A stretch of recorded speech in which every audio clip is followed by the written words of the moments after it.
அடுத்ததாக திருவள்ளூர் மாவட்டம் கொண்டாபுரம் அரசு பள்ளி சுவர் இடிந்து மாணவன் பலியான சம்பவத்தில் 3 பேர் மீது வழக்கு பதிவு செய்யப்பட்டுள்ளது. பள்ளியினுடைய தலைமை ஆசிரியர், மாவட்ட முதன்மை கல்வி அலுவலர், மாவட்ட கல்வி அலுவலர் ஆகிய 3 பேர் மீது வழக்கு பதிவு செய்யப்பட்டிருக்கிறது. மறுபக்கம் 1 கோடி ரூபாய் இழப்பீடு கோரி உறவினர்கள் உடலை வாங்க மறுத்து போராட்டத்தில் ஈடுபட்டனர். இது பற்றி செய்தியாளர் சங்கரன் வழங்க உள்ள தகவல்களை கேட்போம். Over to Shankar.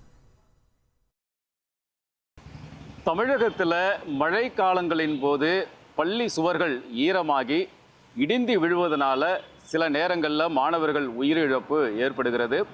ஏற்கனவே நெல்லை மாவட்டத்தில் உள்ள அரசு உதவி பெறும் பள்ளியில் கழிப்பறை சுவர் இடிந்து விழுந்ததில் 3 மாணவர்கள் பலியான சம்பவம் தமிழகத்தில் மிகப்பெரிய ஒரு பரபரப்பை, அதிர்ச்சியை ஏற்படுத்திய நிலையில் நேற்று திருவள்ளூர் மாவட்டம் ஆர்கேபேட்டை அடுத்த கொண்டாபுரம் கிராமத்தில் இருக்கக்கூடிய அரசு பள்ளியில் சுற்றுச்சுவர் இடிந்து விழுந்ததில் 7ஆம் வகுப்பு படிக்கக்கூடிய மாணவன் மோகித் உயிரிழந்திருப்பது மிகுந்த ஒரு அதிர்ச்சியை, அதிர்வலையை ஏற்படுத்தியிருக்கிறது.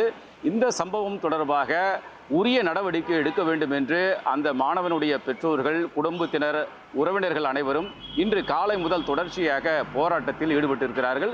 இது தொடர்பாக அரசு தரப்பிலும் சில நடவடிக்கைகள் எல்லாம் எடுக்கப்பட்டிருக்கின்றன.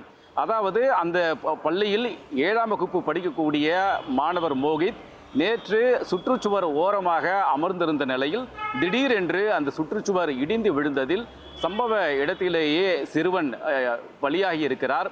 இதை பற்றி அறிந்ததுமே கல்வித்துறை விசாரணையில் முடுக்கிவிட்டது. மாவட்ட முதன்மை கல்வி அலுவலர் விசாரித்து நடவடிக்கை எடுப்பதற்கும் உத்தரவிட்டது. இதைத் தொடர்ந்து இது தொடர்பான பல்வேறு விவரங்கள் எல்லாம் வெளியாகி இருக்கின்றன. இந்த இறந்த மாணவன் குடும்பத்திற்கு 1 கோடி ரூபாய் இழப்பீடு வழங்க வேண்டும் என்றும் சம்பந்தப்பட்டவர்கள் மீது நடவடிக்கை எடுக்க வேண்டும் என்று இன்று காலை இறந்த மாணவனுடைய உறவினர்கள் போராட்டம் நடத்தியிருக்கிறார்கள். அங்கே திருத்தணி சட்டமன்ற உறுப்பினர் திரு சந்திரன் நேரில் சென்று இறந்த மாணவனுடைய குடும்பத்தினரோடு பேச்சுவார்த்தை நடத்தியிருக்கிறார். ஆனாலும் அந்த பேச்சுவார்த்தையை ஏற்காத இறந்த மாணவனுடைய குடும்பத்தினர் போராட்டம் நடத்தியிருக்கிறார்கள். இன்னும் மாணவனுடைய உடலை பெற்றுக்கொள்ளாமல் அங்கே ஒரு போராட்டமானது நடைபெற்று வருகிறது. இப்படிப்பட்ட சூழலில் இந்த விவகாரத்தில் காவல்துறை சில நடவடிக்கைகளை எல்லாம் எடுத்திருக்கிறார்கள். அதாவது திருவள்ளூர் மாவட்ட முதன்மை கல்வி அலுவலர் கற்பகம், மாவட்ட கல்வி அலுவலர் அமுதா, அதே போன்று அந்த பள்ளியுடைய தலைமை ஆசிரியர் தியாகராஜன், இவங்க 3 பேர் மீதும் வழக்கு பதியப்பட்டிருக்கிறது. அஜாக்கிரதையாக கவனிக்காமல் செயல்பட்டதன் காரணமாக உயிரிழப்பு ஏற்பட்டிருக்கிறது என்ற அந்த பிரிவுகளின் கீழாக இந்த 3 பேர் மீதும் காவல்துறையினர் வழக்கு பதிவு செய்திருக்கிறார்கள். மேலும் இந்த சம்பவம் தொடர்பாக பள்ளிக்கல்வித்துறை அமைச்சர் திரு அன்பில் மகேஷ் பொய்யாமொழி ஒரு விளக்கத்தையும் கொடுத்திருக்கிறார். திருச்சியில் இன்று காலை செய்தியாளர்களை சந்தித்த அமைச்சர் இந்த சம்பவம் நடந்த உடனேயே இது தொடர்பாக மிக துயரத்தை ஏற்படுத்தியது. இது தொடர்பாக என்ன நடக்கிறது, உரிய நடவடிக்கை எடுக்க வேண்டும் என்றெல்லாம் முதலமைச்சர் அடிக்கடி தொடர்பு கொண்டு தன்னிடம் விவரங்களை கேட்டறிந்தார் என்றும் தெரிவித்தார் அமைச்சர் திரு அன்பில் மகேஷ் பொய்யாமொழி.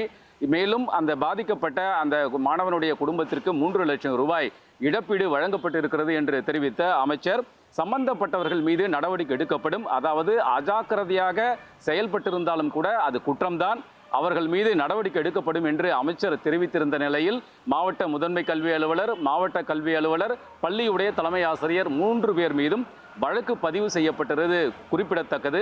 இதுபோன்ற சம்பவங்கள் மேலும் எங்கேயும் நடைபெறாமல் இருப்பதற்கு கல்வித்துறை உரிய நடவடிக்கை எடுக்க வேண்டும் என்பதுதான் அனைவருடைய எதிர்பார்ப்பாக, கோரிக்கையாக இருக்கிறது. விரிவான விவரங்களை வழங்கியமைக்கு நன்றி சங்கரன்.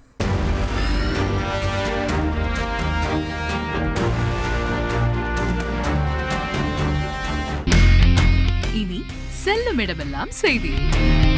தந்தி டிவியின் வாட்ஸ்அப் சேனலை ஃபாலோ பண்ணினா செல்ல இருக்கும் இடமெல்லாம் செய்தி. இதோ QR கோட் இப்பவே ஸ்கேன் பண்ணுங்க, ஃபாலோ பண்ணுங்க.